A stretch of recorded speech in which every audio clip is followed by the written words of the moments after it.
Welcome to the Workforce Wire podcast, brought to you by Employ Prince George's, bridging the gap between job seekers and businesses. And now, here's your host, Walter Simmons. Welcome to the Workforce Wire. This is your host, Walter Simmons. This is brought to you by Employ Prince George's. Today is a special day on the Workforce Wire. This is the launch of our mini-series called the Successful Millennial, and our topic of the first episode is elected officials. And today I have the Honorable Shawn Malden, Mayor of Capitol Heights, and our Honorable Jasmine Lewis, Delegate of Legislative District 24 in the Maryland House of Delegates. Welcome to the Workforce Wire. Happy to be here. Thanks for inviting me. Yeah, thanks for having us. So, as a workforce development show, before we get into anything and all the hot topics, especially talking about millennials in the workforce and millennial elected officials, I always ask my guests specifically what was their career pathway that led them to their current role. And this is especially important because, baby boomers make up the majority of elected officials in this country, especially when you look at our Congress going down Pennsylvania Avenue in D.C. But millennials are starting to make up a dynamic and large group of our voting base, and we're not necessarily seen as valid candidates for elected office. And you two basically, and why you're on the show is you're blazing the trail for millennials in elected office. So really want you to let us know how you got here, what steps did it take, and what did you have to overcome to be in your current role? I'm gonna kick it off first to Delegate Jasmine Lewis. So if you can introduce yourself and let our listeners know your pathway to elected office. Sure. So once again, my name is Jazz Lewis. I'm delegate for the 24th District. In central Prince George's County, I represent 125,000 people. From as north as just south of NASA in Lanham, Glendale area, to as far south as Iverson Mall, in Suitland, Capitol Heights, and most of everything in between, including FedEx Field, the Boulevard, and many other things. I was born and raised here in Prince George's County. The way I really got on my path is I just grew up in service. And then when I got out of college, both in and as soon as I was getting out, I was really into activism and started off as a community organizer. And I got frustrated with a lot of the challenges I felt that I was experiencing on the outside as an organizer trying to help people through nonprofits and other entities, that I decided that I wanted to run for office. And some of the challenges, along that journey to getting where I am now is, when you are a young person, and I guess I want to say you are living your life on purpose, right? With a purpose. Oftentimes the things that you call out may be different than your elders. And because of that, it creates a natural friction. So when you're trying to address things, for example, a lot of my forebears in elected office, when they got elected, they were the first African Americans to hold their seats. In my district, we have had African American representation for close to 50 years now. Okay, so when it comes to black representation, that's not necessarily the threshold. But since I was born here, one of the things I challenge and I call out is the pervasiveness of poverty that I see, despite who's representing us, right? And so I had to overcome and have a lot of conversations with baby boomers and others when we're talking about the progress that we need in this community, and kind of changing the dialogue. Yes, there are a lot of things that come down to race and whatnot, but some things I think we have control over. And I think as a millennial, we view innovation differently. We embrace technology and change in a unique way that is not necessarily threatening to us. We view it as a way to leverage new things cheaply, often as a tool.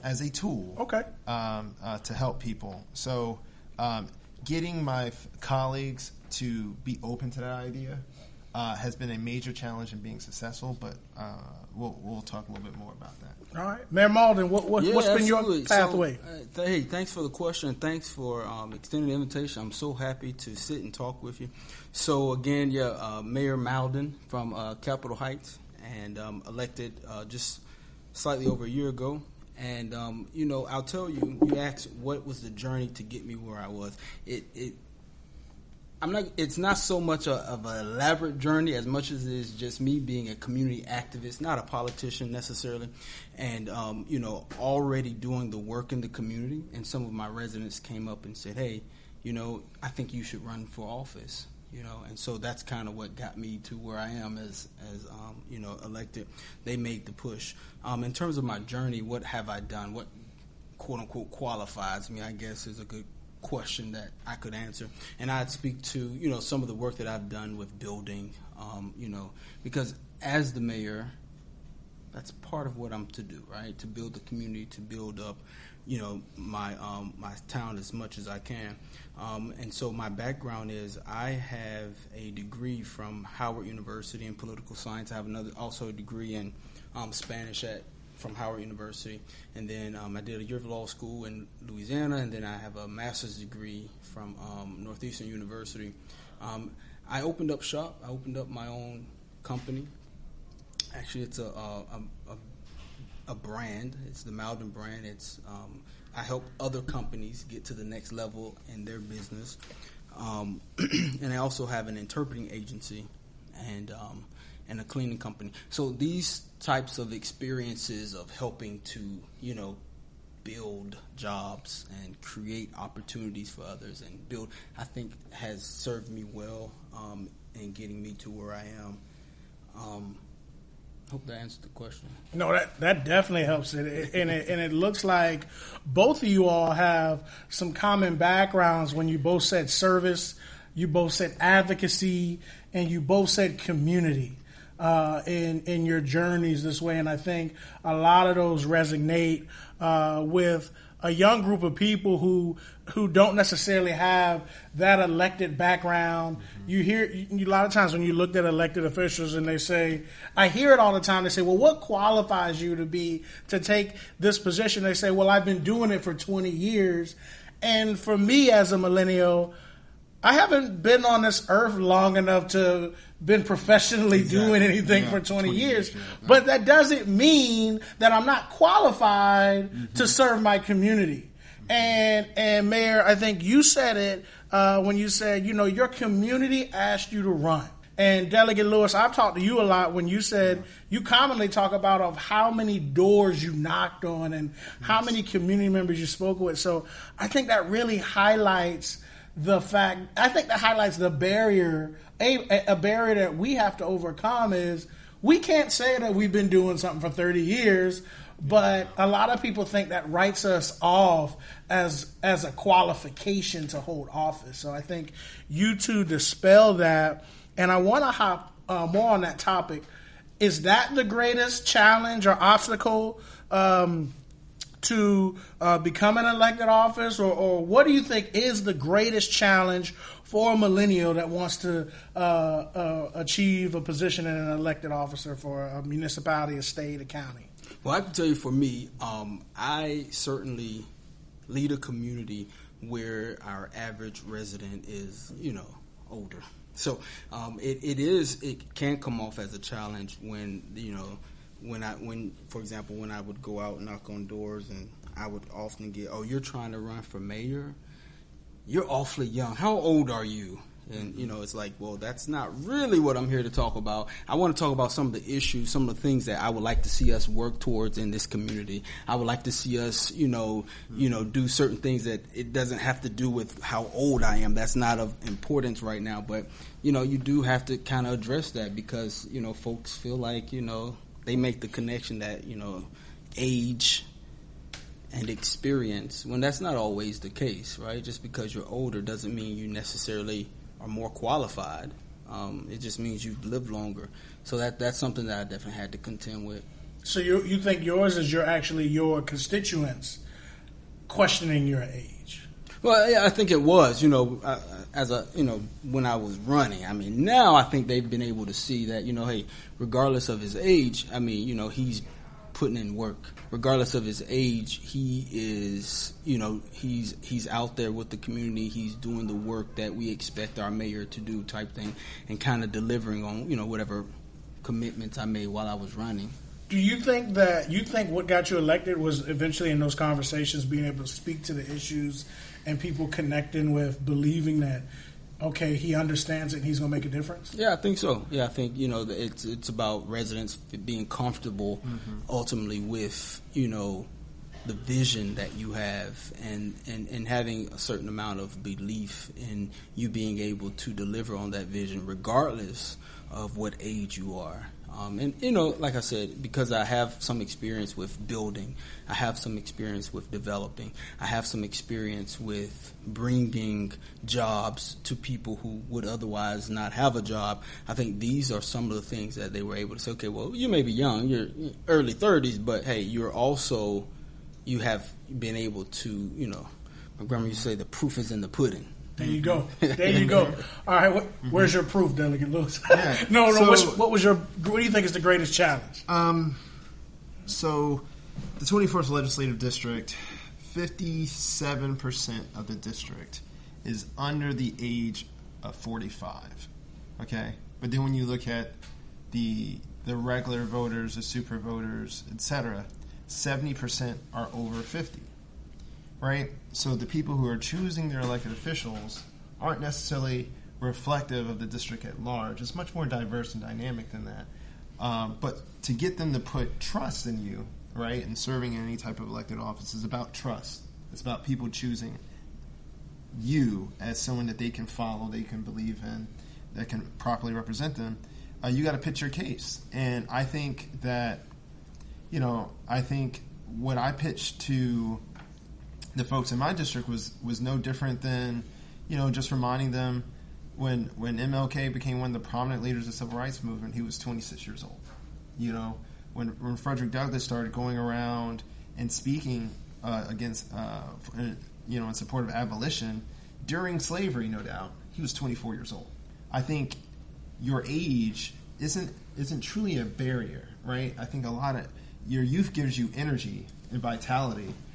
That I believe a lot of my residents that are a little, more seasoned, as I like to say, they appreciate that. But you have to have a plan and a way to execute it. So for me, one of the things I've been very passionate about is criminal justice reform, because I care about economic opportunity and wealth. When I could articulate the picture to them that, look, one of the barriers in our community specifically for obtaining economic empowerment is because we have criminalized poverty, okay, through being so tough on certain penalties that has put a lot of our young people in a position where they're still, living in your basement right now, right? And once we can get over that barrier and then get them more workforce development opportunities, such as banning the bots in college applications that we passed 3 years ago, and I was happy to have a hand in that. Banning the placement of kids in solitary confinement that we passed this past year. Streamlining the minority business certification process so that more people in our state who are of color and want to get a business and get it certified so they can compete for dollars can get it in a timely fashion. Laying out a vision, I think, gave them the confidence and this cat may be a little young, but he's no dummy, And I like what he's saying because the ideas are original. It's not just saying hey, I've been around here for all this time and support me because of yesterday. Mm-hmm.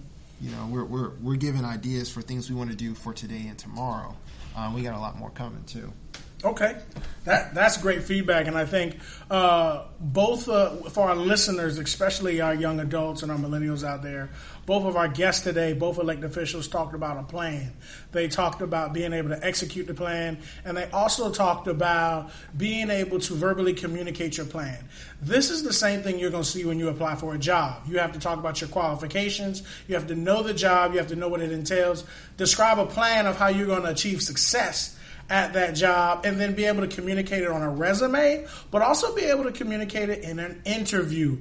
These are core career readiness skills that job seekers need to know, and for my American Job Center professionals, these are things that you need to cover in your workshops. If you want more information on what we're doing in Prince George's County or at Employ Prince George's, visit us at www.employpg.org. If you're looking for a job, you want to look into a career or a training program, give us a call at 301-618-8400.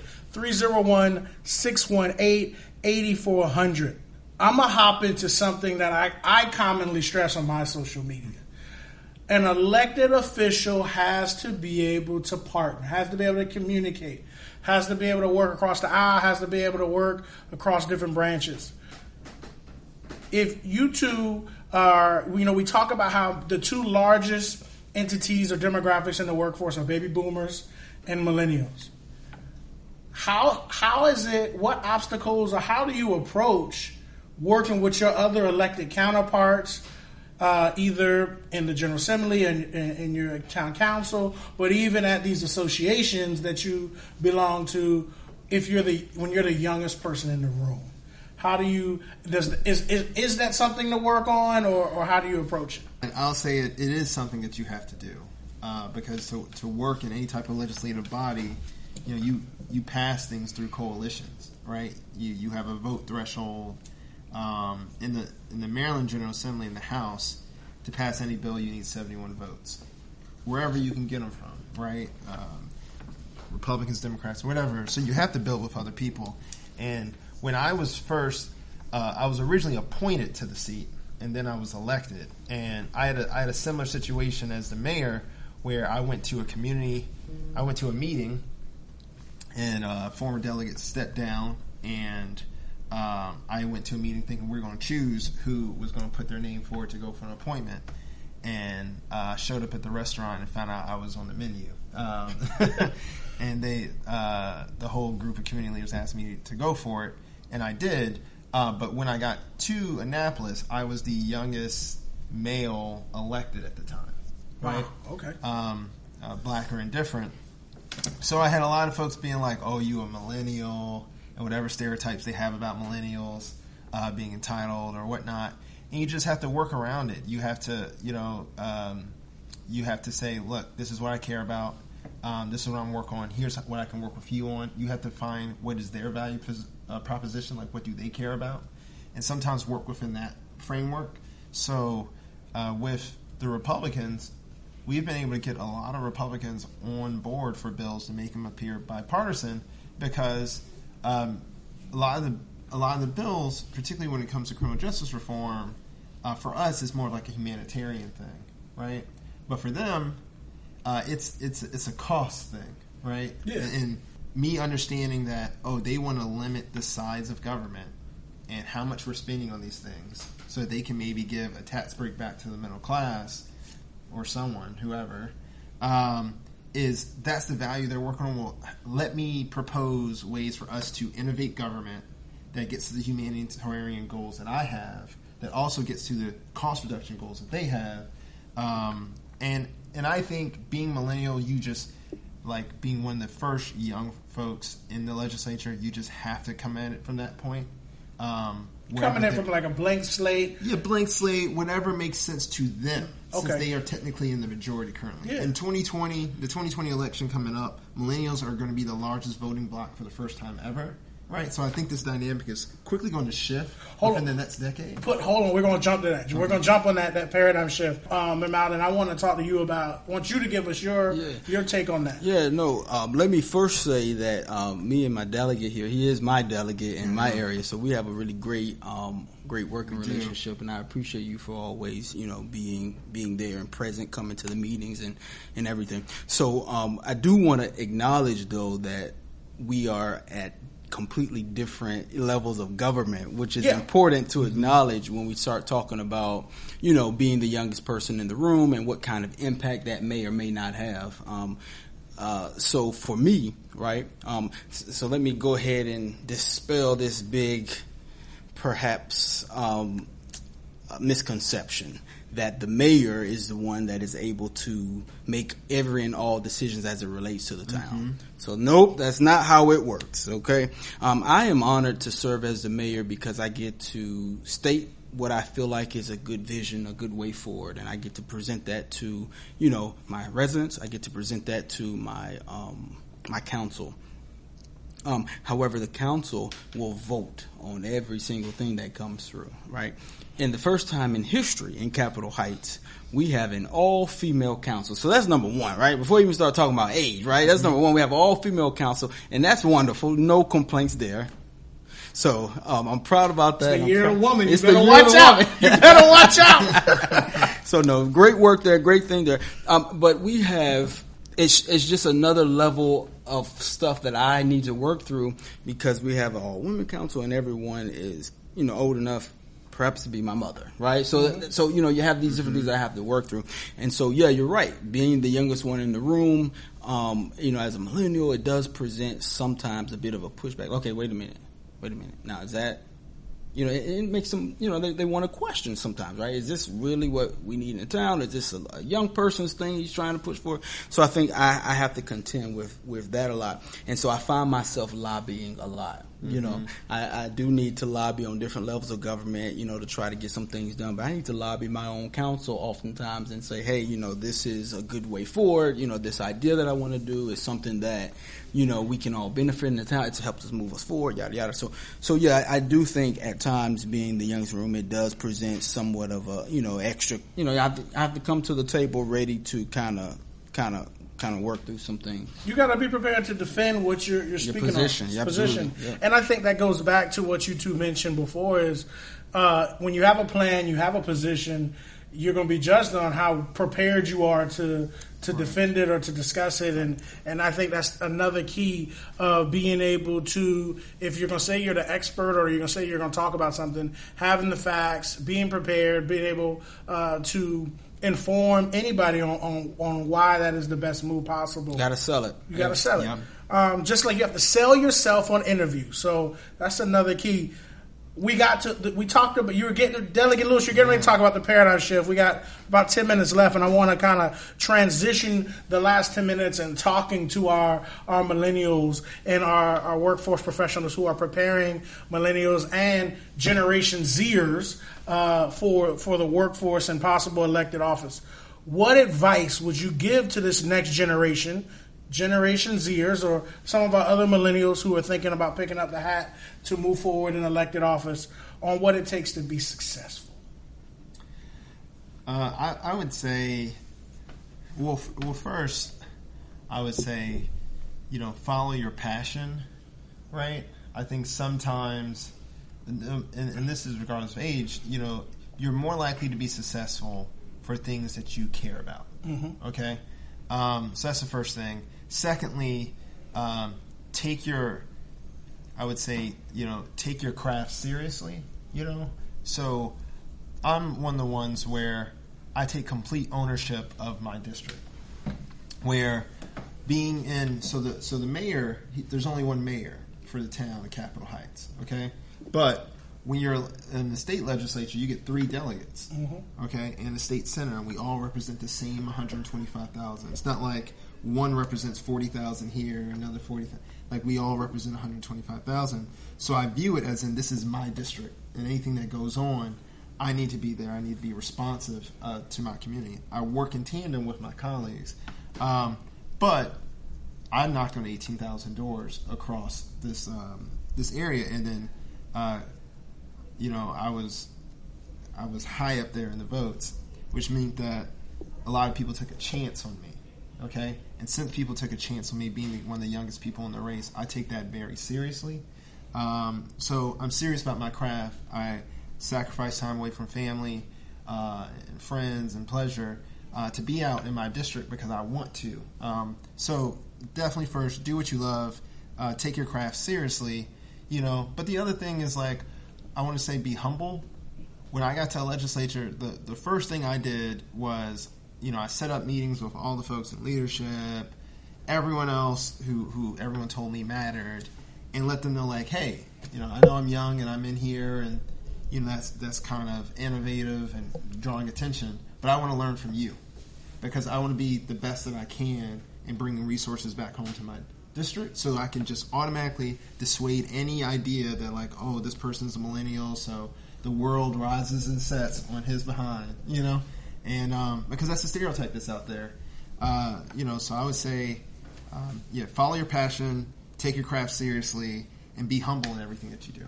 There you go, Mayor. No, I mean, in terms of what I would offer, for Zers and the youngsters, it's this. Look, put the technology down. Now, I know I just said something, and I know it's going to go all around the internet, right? Put the technology down. That's what we are all about, right? What I'm saying is, you're going to do that, right? You're going to know how to be very technologically savvy. It's a part of our generation. It's a part of our makeup. It's a part of who we are.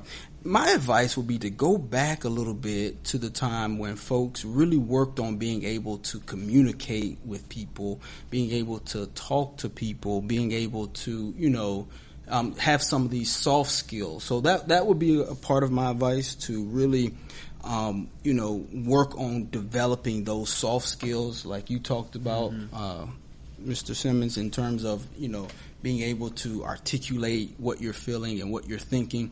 Because I think that's a problem. We can text IKR, WID, WYA, but, how do you communicate this in a more professional kind of way? It's going to be important moving forward. I'd also say get out and get busy, right? So you want to get some experience under your belt, right? Go interview, go do internships, go get a job and do some things, so that now that you have put the technology down and you're able to communicate, you got something to talk about, right? Mm-hmm. So it's important to have the right kind of experience and to have experience. And I really appreciate what you do here in terms of bringing in people to, do internships. I think internships is a great way.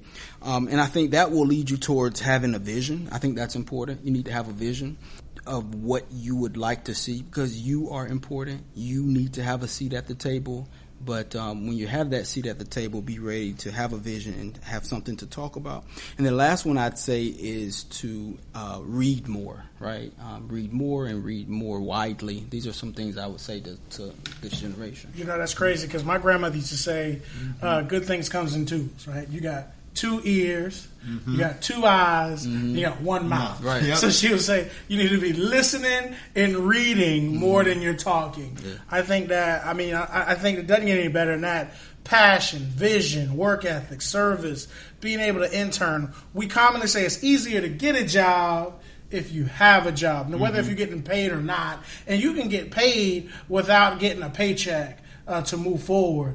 And so internships, volunteerism, that's, people don't realize that's one of the number one days to get your foot in the door. That's right. And it sounds like that's the same for elected office, interning for elected officials and government officials. And it's the same for, you want to go get a job at Google or Amazon and you don't want to get hired, ask them, tell them you work for free. That's right. And so that's another one. We got a couple of minutes left. And so I want to head into, what is the most valuable one tip you would give to someone right now saying they want to run for a law office in 2020, 2024? What is the one tip you would tell a millennial right now that says, I'm going to run for office? I would say, if you want to run for office and you're a millennial, get yourself a mentor. That's the most valuable tip I would say. Talk to somebody who is doing what you want to do and, learn, like you say, listen. And that'll help gear you to where you'd like to be. All right. Delegate Lewis? I would say persevere. I think often one of the stereotypes millennials have to account for is that we're not patient, right? And, if we want to be taken seriously, particularly in elected office, because this is something tied to public trust. This isn't a company, that you just have a startup and you want to move. This is tied to people's futures, their property values. Just be committed to that. You may have to put some time in, and I'm not saying 20 years, like I didn't do that, but you have to put some time in so that people can feel like you are committed to this area. Because wherever you run, if you do indeed run, you run in a community, right? And the people who live in that community have decided to live there. So they want to know you have a commitment to their best interest. Exactly. So I would say perseverance. All right. So perseverance and mentoring. And I think if you're looking for two great mentors here, Mayor Malden, Delegate Jazz Lewis, these are two great mentors. That's why I invited them on the show. I see what you all are doing in the community, what you are doing for our county, what you're doing for our generation. I think you're two great role models, and I appreciate you being on the show. One last thing to close us out. How do you define success for an elected official? They're both leaning back in the studio right now. That's a big question. And it's a varied one, actually. It just depends on what role you're doing. So for me, I'm defining success. And let me just take the privilege of taking a quick little side note. It does tie into this in a way. I have on my stole from the National Black Caucus. Mm-hmm. I am a member of the National Black Caucus of NLC, and this is all about the agenda, the black agenda, right? And so one of the ways I am going to define success while I'm in office, it's how I am moving that pendulum when we start talking about the issues and the concerns as it relates to people that look like me, black folks. Now, I have to be careful with this because I don't only have black residents. Yeah, you represent everybody. I represent everyone. And I maintain that while I am going to represent everyone, I am also going to purposefully have a mind towards representing and moving and pushing forward black people unapologetically as a graduate of Howard University and as a black man in office. I am not successful. I am not as successful as I could be if I don't do something that helps further the plot of black folks. So that's one of the ways I'm measuring success. Another way I'm measuring success is I ran on a very clear plan and a very clear mission. I intend to check off every item that I said I was going to do. Now that comes at all costs. No matter what, I am going to be successful if I am able to deliver on what I ran on. And I ran on some big goals, right?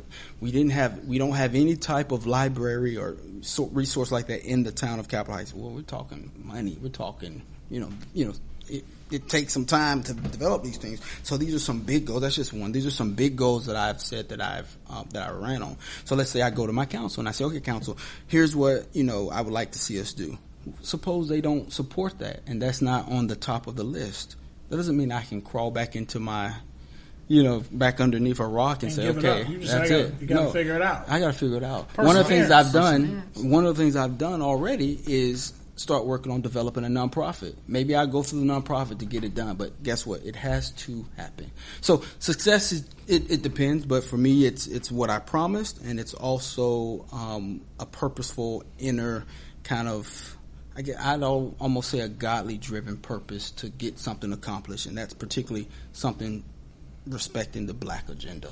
I completely agree with that. We need to talk more how Employed Prince George's can help you, because we're looking at these community learning centers, so I definitely want to help you with that. And you definitely spoke to me. All of my staff will know. I tell everybody CSD, complete, submit, or do it. I don't want to hear about talking, subcommittees, meeting. CSD. Tell me when you complete, submitted, or done something. So I'm definitely there.